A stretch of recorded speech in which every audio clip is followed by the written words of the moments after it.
What's up, guys? Welcome back to another video on this particular car. That one's on the other side of the garage. I wanted to do some maintenance on this car. As you can tell, I got some coilovers taken out of this car. I was trying to record yesterday with this new camera with the headpiece, like a POV installation of the new coilovers that I purchased. And for some reason, every time I went to go sit down and did the coilovers, I keep bumping my head against this piece, the fender.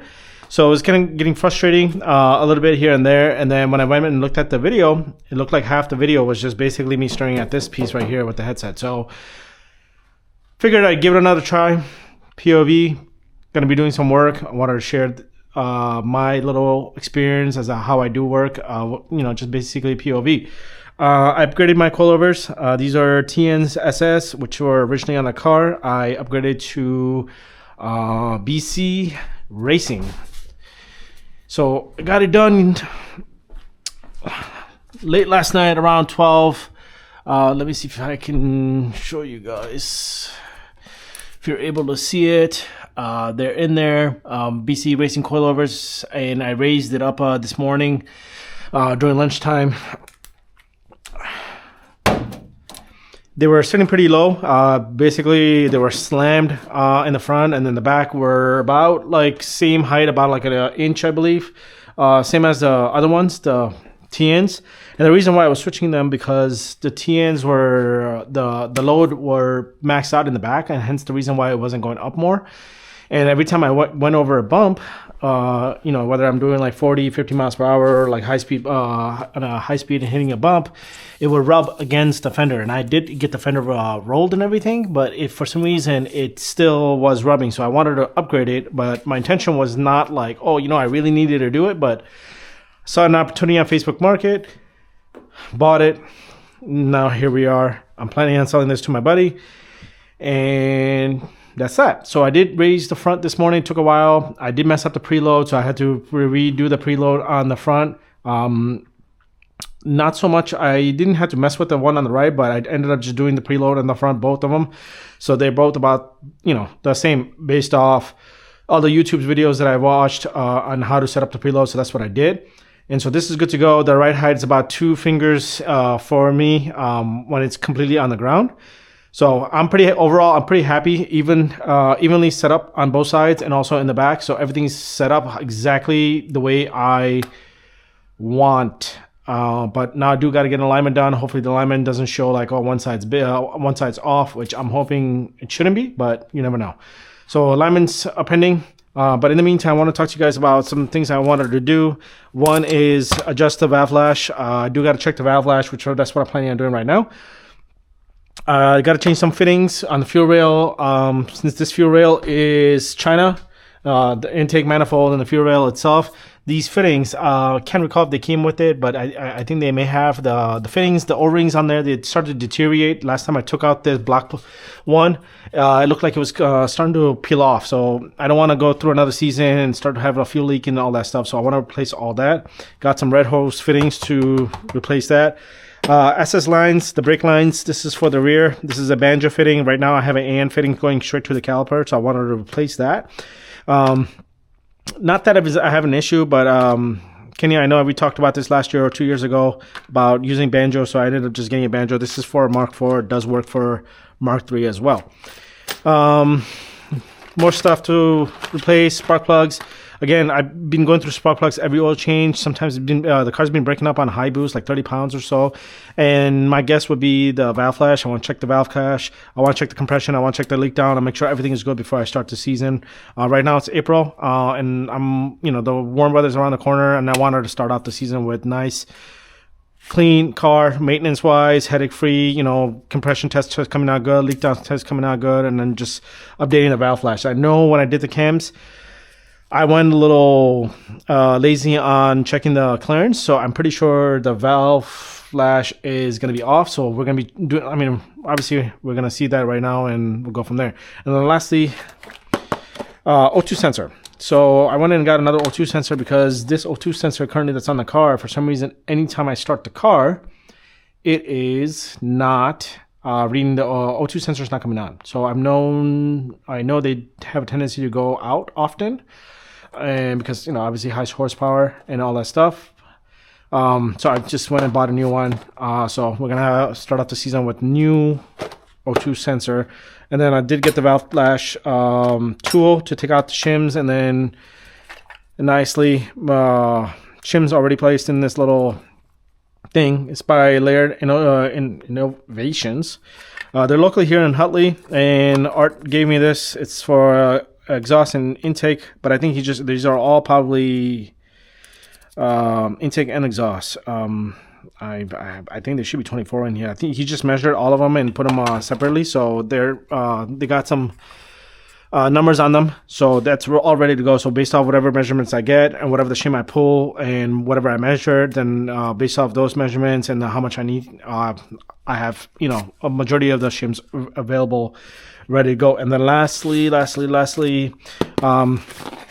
gotta fix the battery terminals. I wanted to get a nice cover one. Right now it's an open one, so this is gonna be a nice little add-on to the battery. And I think that's pretty much it. I think this is a compression test kit, so maybe we can do a compression test now and see where we are with compression tests. So that's out of the way. Or should I do the valves? Maybe I'll do the valve flash adjustments and see how far we get with that one. So let's start there. This I need. And obviously I'm going to edit this video out just so that it's not like a 2-hour video of me taking apart stuff. I do get stuck along the way. Like yesterday, I was hoping to have the coilovers done in 30 minutes and ended up taking 2 hours. I was here in the garage at 9:30 setting up the car, getting it on the lift. And then by the time I was done with the first one, which took me 20 minutes, and then when I went to the back, because of the adjustable control arms and everything that's adjustable in the back, there was too much tension or something that wasn't happening. It was not letting me get the coilover on. And then on this side, I have limited space, so that kind of messed me up. So that took 2 hours.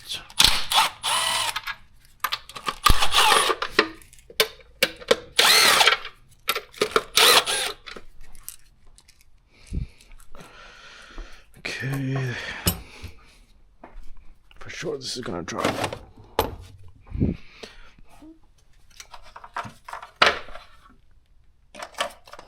Oh, and I do have oil change that I'm planning on doing as well. And the oil that I'm going to be using, this is the first time I'm using this actually, is Amsoil Z-Rod motor oil. So gonna give this a try. This was 90 bucks for about 100 bucks for or more.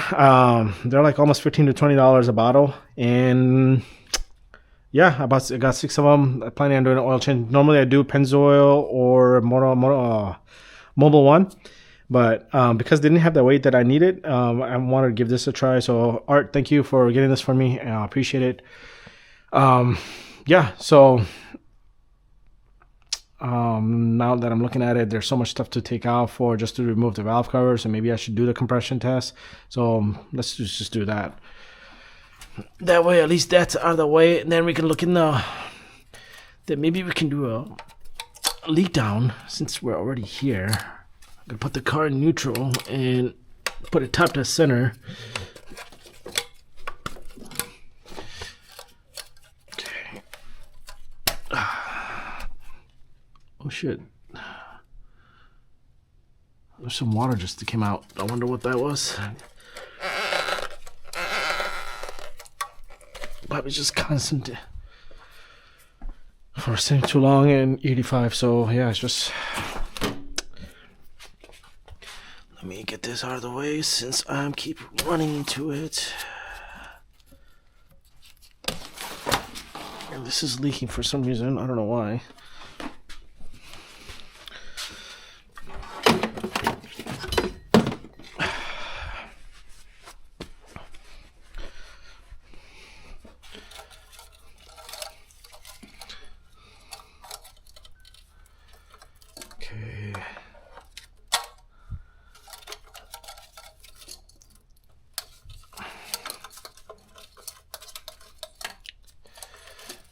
That's out of the way. That's 10 millimeter.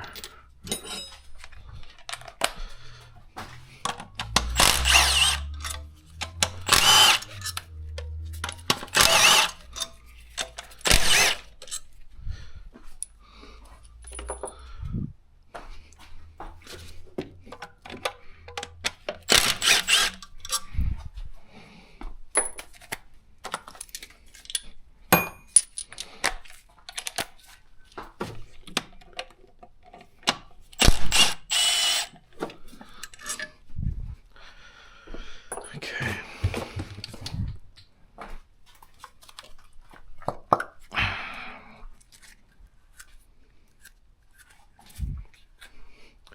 Like no room here to put anything.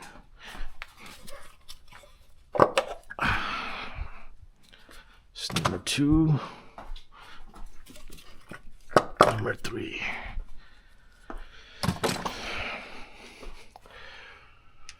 Just dirty and greasy. I don't know if this is leaking or what. Yep, it's just very dirty.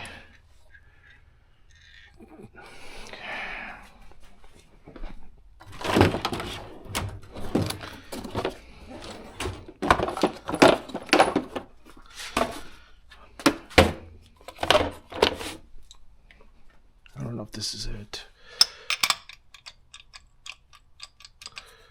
Okay.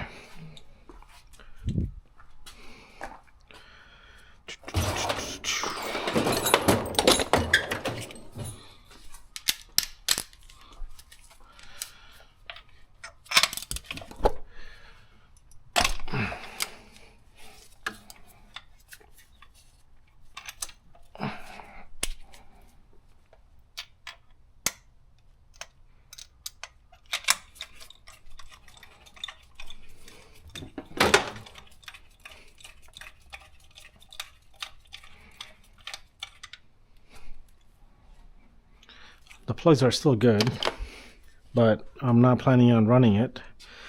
Got no room here. This can go up here. This is number 1.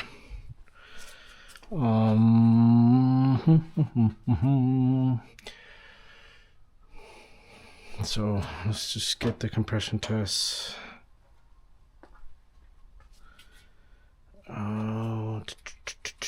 Compression test. This can go in here.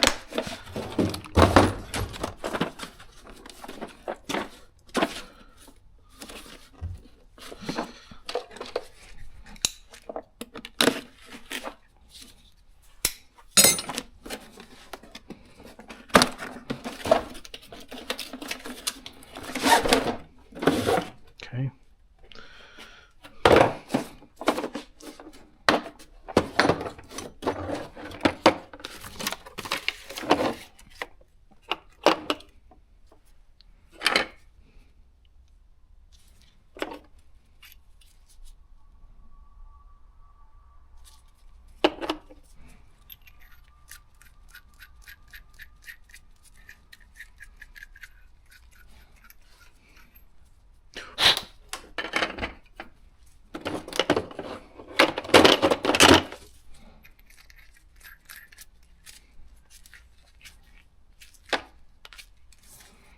Last year, 2 years ago, I got hit in the face when I was doing a compression test by it's righty tighty, lefty loosey, and my dumbass was, what was I doing? Lefty loosey the whole time when the motor was on the engine stand or something.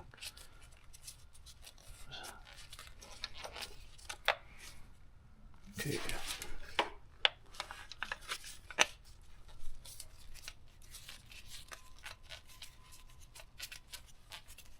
Are you grabbing? Are you not grabbing?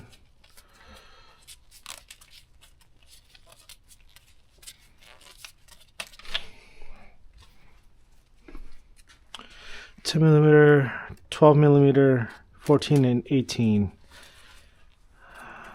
Pretty sure it is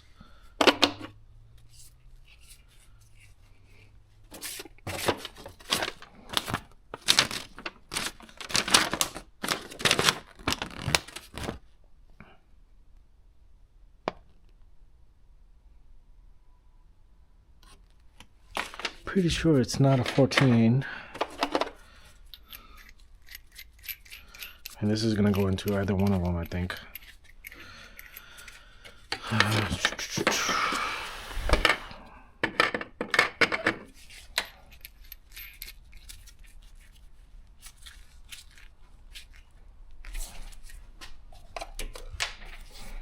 See if this grabs.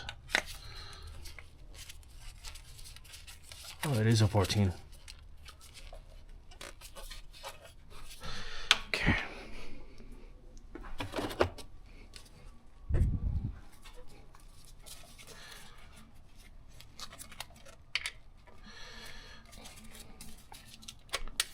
Okay. Guess that's how it's gonna be. Let me make sure the battery's on. No fuel pump.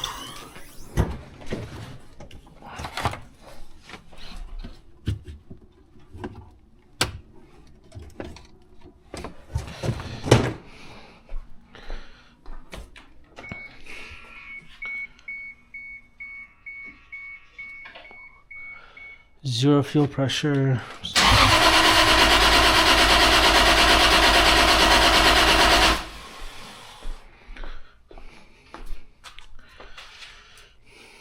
$150 about. That's what it was a couple years ago. I think I did the last compression test I did was maybe 3 years ago, 4 years ago. So we're gonna do it again.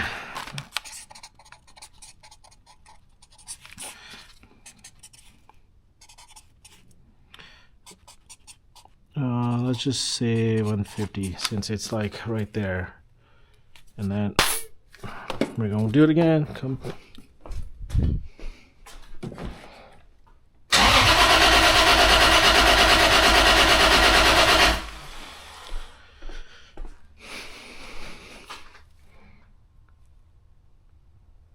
That was 30, 35, 40. That's about 140. So I'm just gonna leave it at.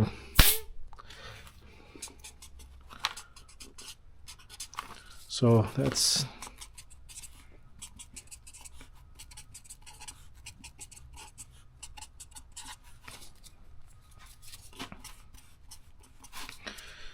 number one. And let me turn the key so I'm not draining the battery. This can go down for a little bit.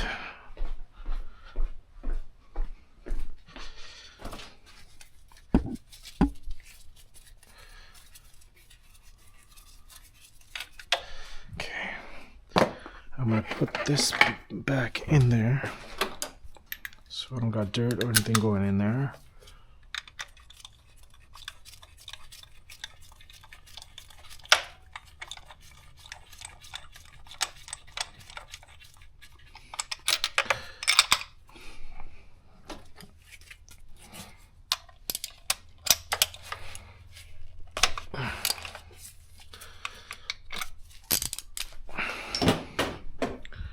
Where is that extender? Get another one.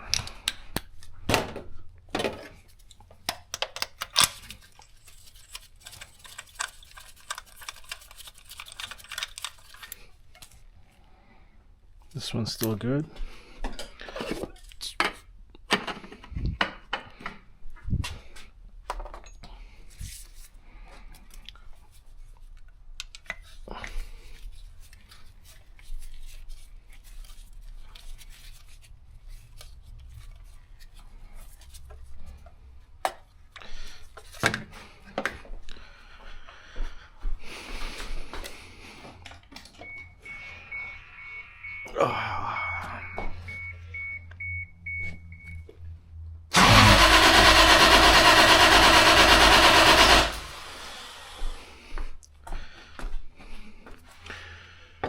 $140. So number 1 and 2 are pretty much the same. Now I'll do it again. Count 6 seconds, 5-6 seconds.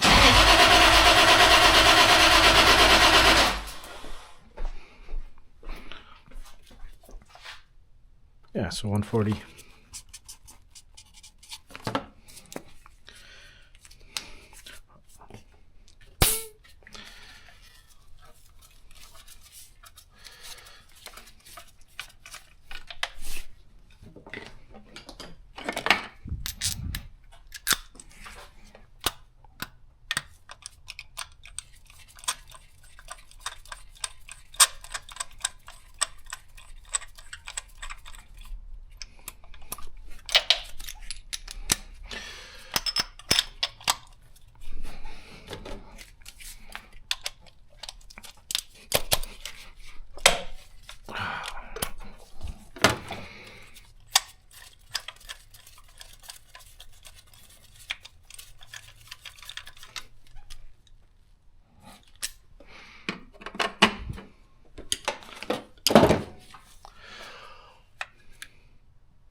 $140. Yep, 140. Pretty sure this was 145 and 142, so I'm not even worried.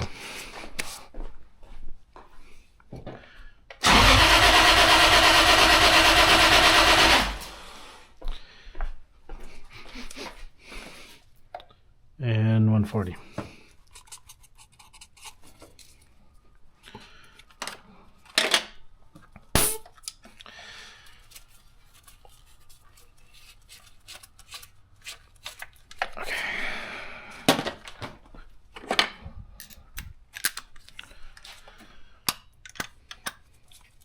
I don't even think I need to do a leak down test once I do the valve flash check. If something seems ridiculously off, then maybe even then, or if valve flash, if they aren't that bad out, then I don't know. I guess I'll check. I'll know. Depending on the results that we get, I'll do a leak down test from the valve flash.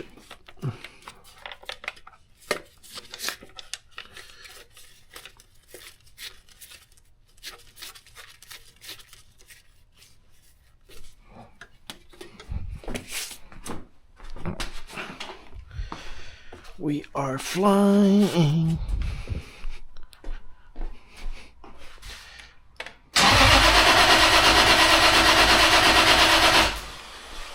Okay, and every single one is going to be 5. This one's 130. I want to do that again. Make sure they're tight.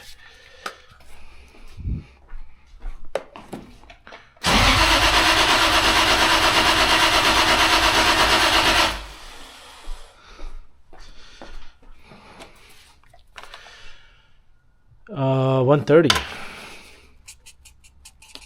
So that first one was already 130 as well. So should I be worried?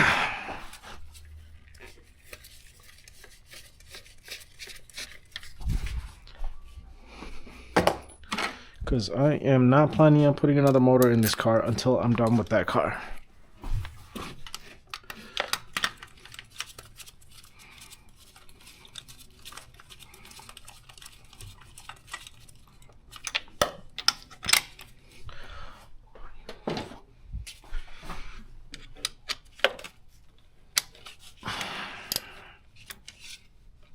Come on.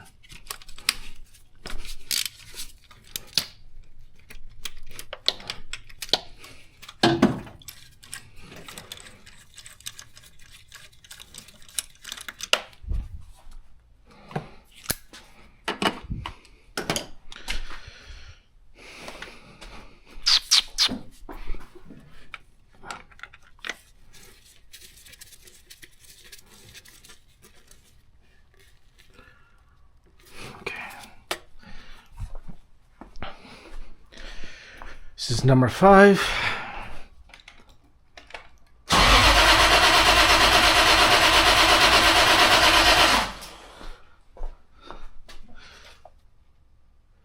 This is 140, 145 in between, so we'll do say 140 for our sake.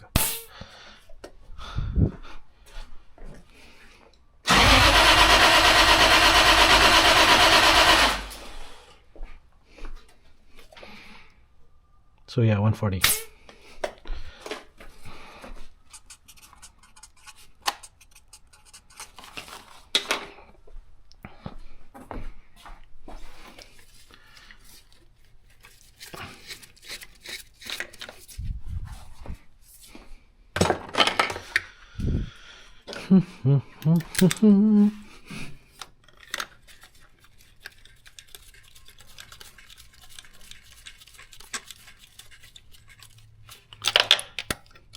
I'm sure somebody in here in the comments are gonna be like, why didn't you just loosen up all of them at once?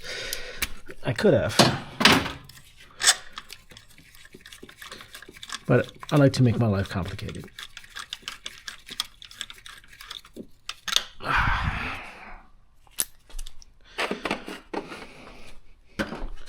All of the spark plugs look good.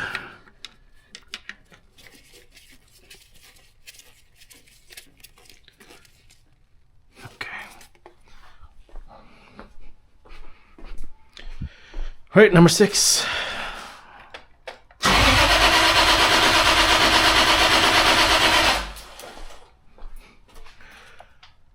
$140. It's between 140 145. So yeah.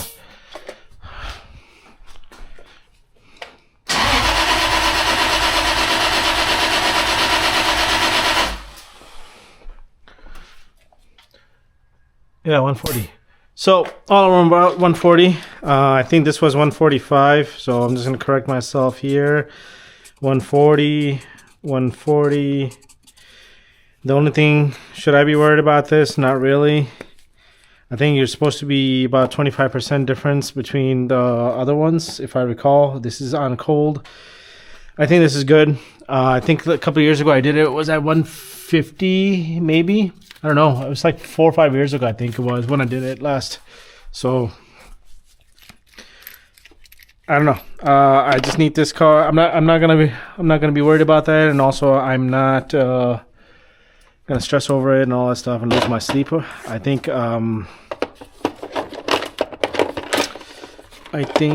we are good with compression. I just need to check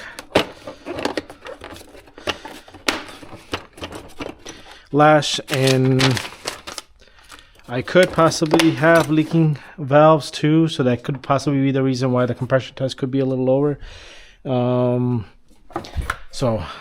Again, a lot of things can cause that number to be a little different than the other ones. Am I going to be worried? Nope, not at all at the moment. So at least since that's out of the way, I didn't get this in.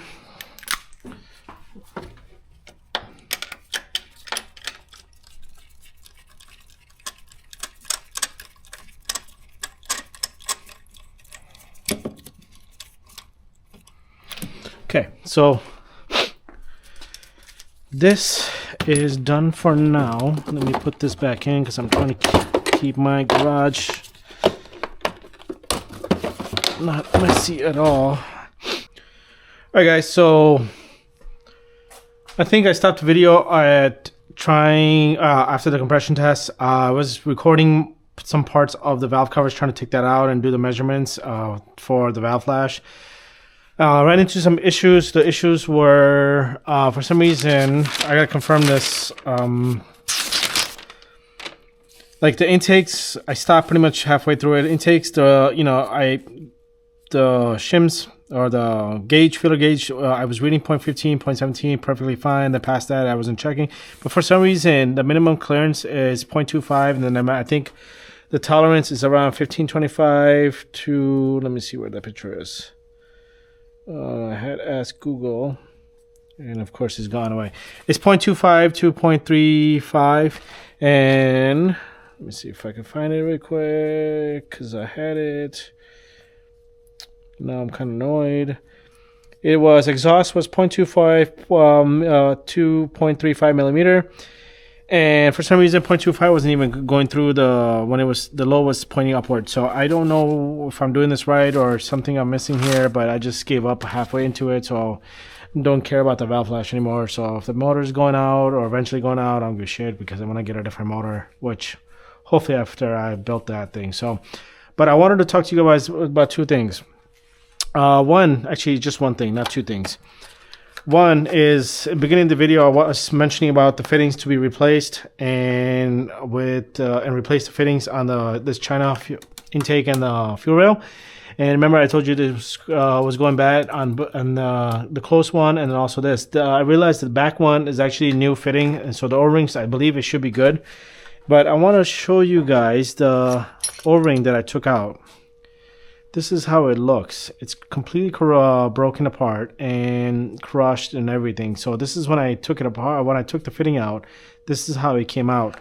So, word of advice: do check your fittings. If you're using like aftermarket, in China made fitting fuel rails and intakes, manifolds and stuff, I don't even think you can tell if there's an O-ring there, but there's an O-ring right there. It's completely blending in with the fitting. It's crushed completely. This could have ended pretty bad with the fuel leak if I'm like doing some pulls and stuff like that. Again, this is just, a good thing to look at. And when you're starting off the season, like the weather's still shitty outside, so I really haven't been driving this car, but had I started driving and started leaking, it would have been, stranded me on the road, or, God forbid, started catching on fire or something. So, always beginning of the season, when you're doing oil changes, spark plug changes, or anything, inspecting the car, just inspect everything from the top to bottom. Like I'm going from the top right now, then I'm move it towards the bottom, and then the rear end, and make sure all the bolts and everything seems all right. And then from that peace of mind, I'll do an oil change and drive for the season. So, always, check for stuff like this. It doesn't hurt. A $15 fitting could, prevent a big issue. I knew about this issue last year. I was waiting until this season to actually change it. Now, I'm planning on changing my O2 sensor. I got the O2 plug out. Usually I struggle with this sensor to this plug itself. But I was able to get it out. This is the last thing I want to do tonight before I go hit the bed.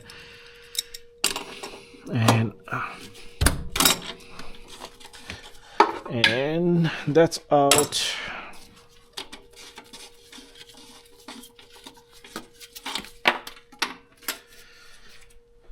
I don't know why this thing stopped working, or I guess they stopped working eventually, but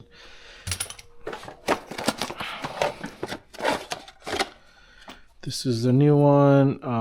It'll say Bosch. The last one I got was a Pro EFI, I believe it said, if I recall. Yeah, Pro EFI.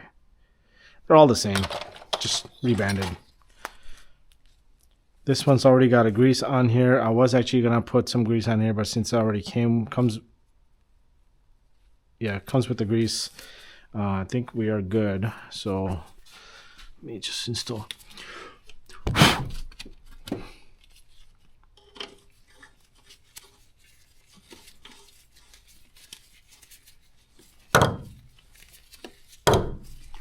Okay, that's good.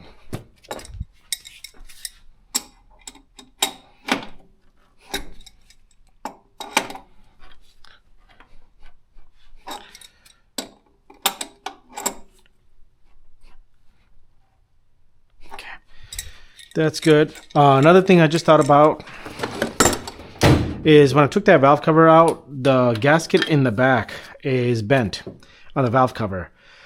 Now, I did replace this valve cover gasket, I think last year or a year before, and I'm kind of annoyed by myself. I guess when I installed it, it didn't get correctly installed back there, so it's like bent. So I don't want to bent it back in place and try to put it back on there, because what if it starts to leak oil? So that's another thing now I gotta purchase, which is intake and exhaust. I'm gonna go ahead and purchase new valve gaskets and then just install it with the new dress-up bolts and also the grommets. And of course, it did ruin all the holes, the grommets that I had in the originally installed, excuse me. So again, every year, every beginning of the season, inspect the damn car before you start driving on the road. It'll save you a headache and time, and a big, failure, being stuck on the road, or God forbid something else. So let me get this installed. Of course, I had it the other way, and then there's the click.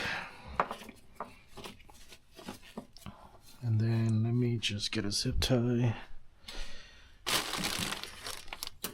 and drop a zip tie in the back.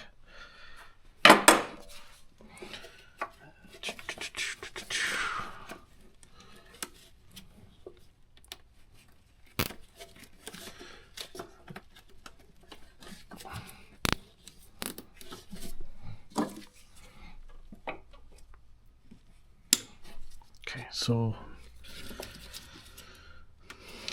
this is in, it's not in the way of my boost line. And I think that's about it. Alright guys, so I got spark plugs gapped. Just want to go ahead and get the spark plugs pretty much installed on the car. And I got new valve seals, the valve cover seals for the exhaust and the intake side. So I want to show you guys exactly why I ordered these. It's been a couple of days since I recorded the last couple of sessions of this video, so I wanted to show you guys, some more POV stuff. Actually, these are all loose, so I don't need to do.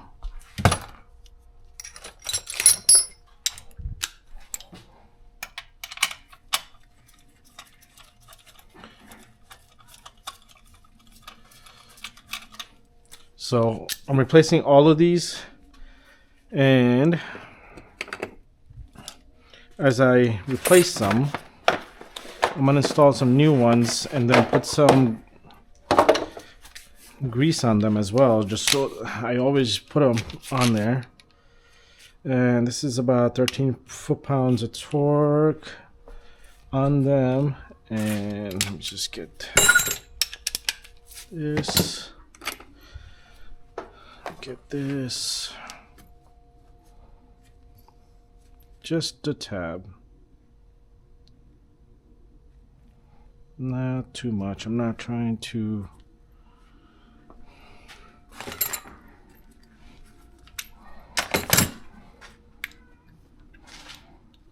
watch it get it all over my hand in a second. Now I gapped the spark plugs down to, I believe, 30 or 28. I think it was 28. So I usually used to do 25, and then I tried 30. I just kind of want to do a half, right in the middle of the, right in the between of that. So I think it's 28.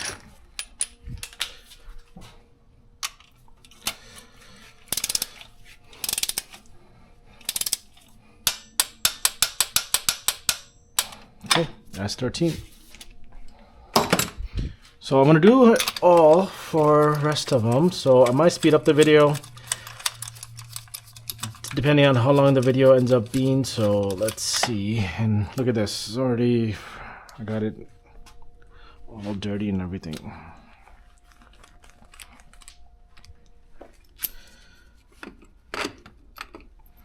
Brand new.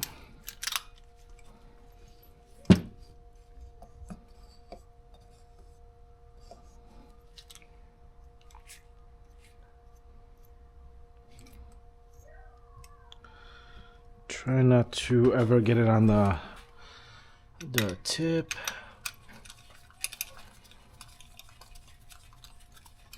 So what I'll do is take all of them out,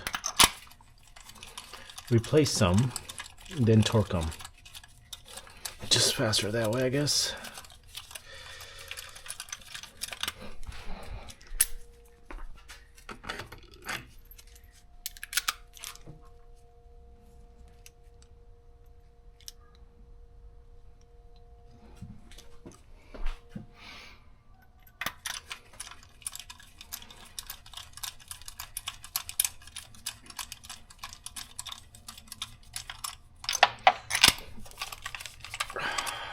Oh, my hand's about to get tired.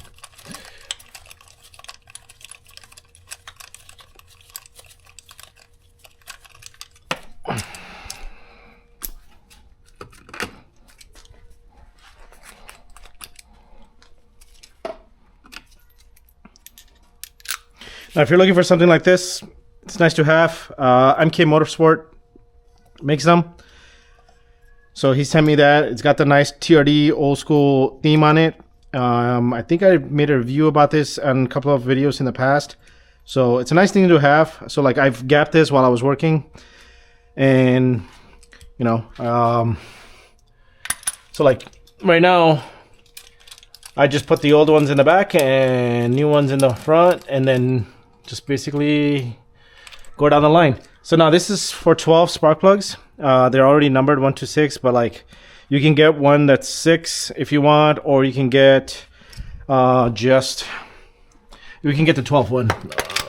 Lost my train of thought there for a second.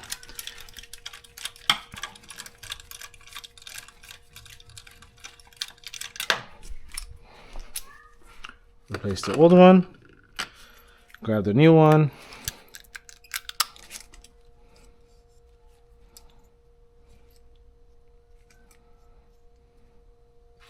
Now I was planning on doing leak down tests on this car because piston number 3 was around 30-35 when I did the compression test compared to like every single other ones, which were like 40, 140, 145 kind of. And I think it's because of a leaky valve. And me doing a compression test is basically going to confirm, yes, it is a leaky valve. Come on, what's going on here?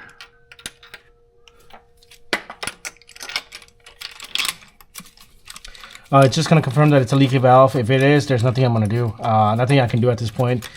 I'm just going to, it's not like, you know, I'm going to take it apart and fix it. I mean, the head would need to be completely rebuilt. I would have to pull the head out.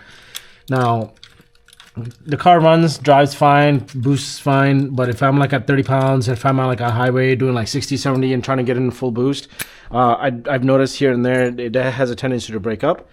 And that is what I've been kind of, you know, annoyed about, but it's not to a point where I'm not going to drive the car itself. So I'm just going to leave it the way it is.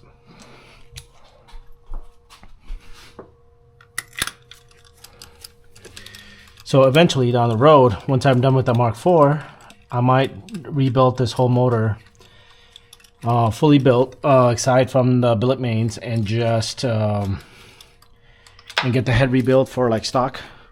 You know, basically street port, and just enjoy it. And just so that I have two fully built, one fully built and one you know, built without the billet mains to, you know, have. We'll see. It all depends on, once I get the Mark IV done, if I'm in the mood to take this car apart, or if I want to look into another project. So we'll see. We'll see. I also don't have space to put cars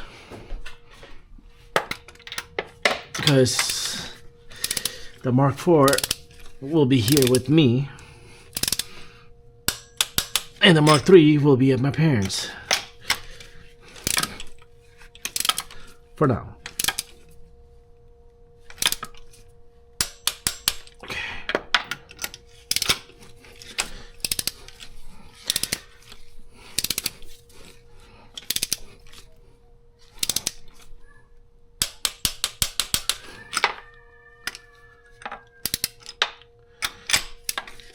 Double check.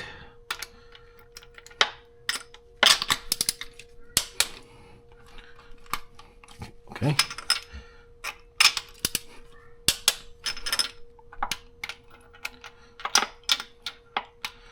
Come on. Okay.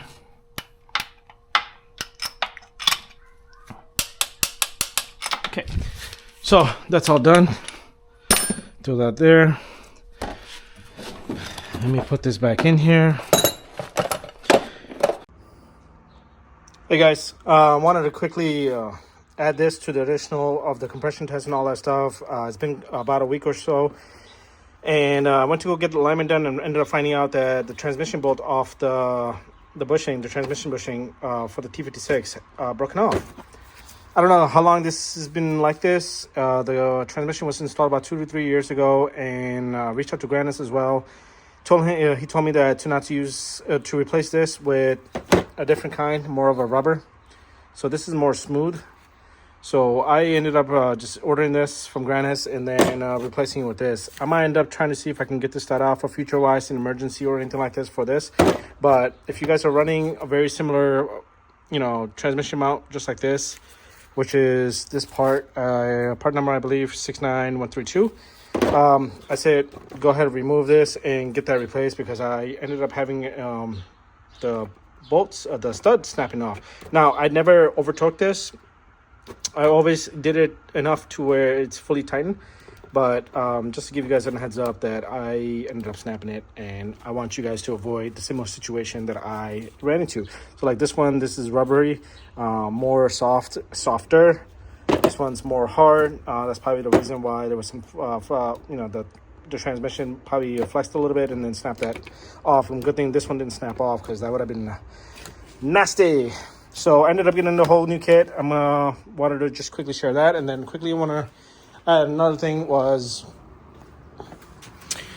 talked about it in the front and also in the back when I installed the white line. I think it's called white line, the sway bar. I ended up making it all fully stiff.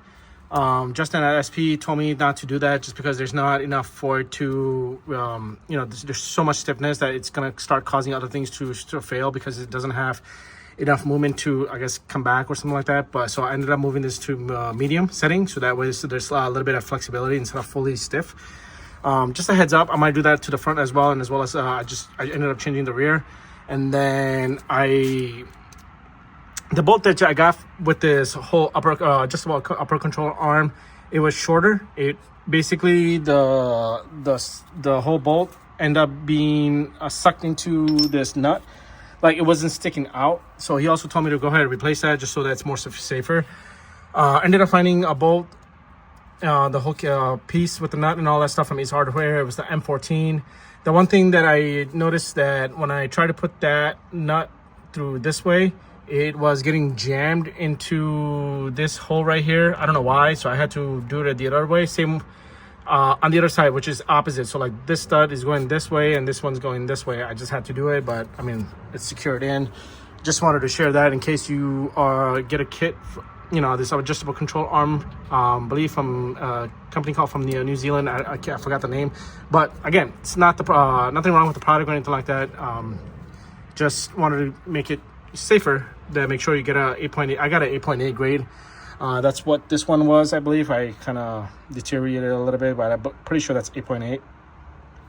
Make sure you guys get the same thing as well. Aside from that, I guess that's pretty much it. Oh, lastly, look at this. Shit, I'm like falling down and everything. Seem to be play on the Heim on this one, so gonna be able to go ahead and replace that as well.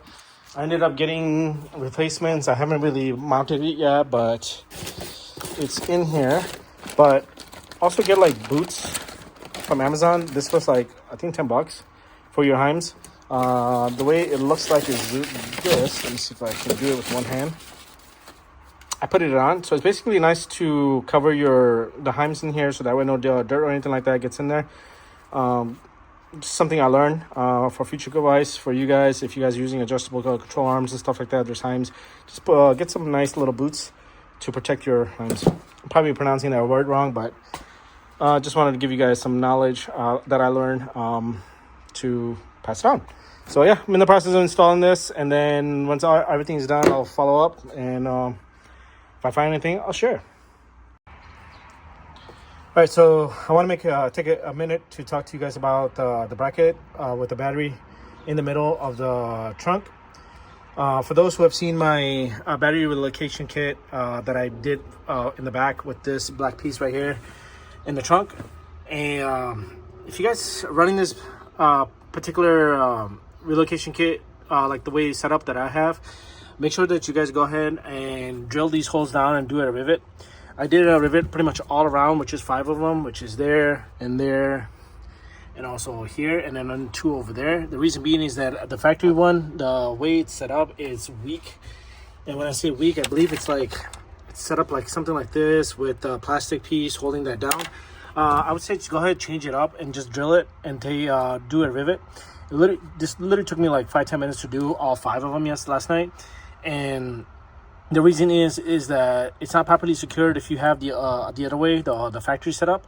And again, this is not set up for to have a battery from factory to be in the middle here. So, but this is how I have it set up. And I noticed that 2 or 3 of these screws over here that was originally here were missing, or it was apart or something like that. And the bracket was held down by the 2 bolts up there.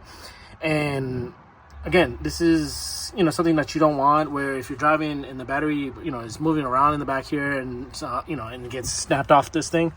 That's the last thing you want. So this is something to think about and suggest, and take in consideration. Like, hey, maybe you should, if you have a battery running in the middle here, just go ahead and rivet these. So it will help secure that metal piece down pretty good, and then you have the battery on top of it secured with the brackets that I've mentioned in the previous videos of this battery relocation. So just wanted to take a minute and give you guys a little tip.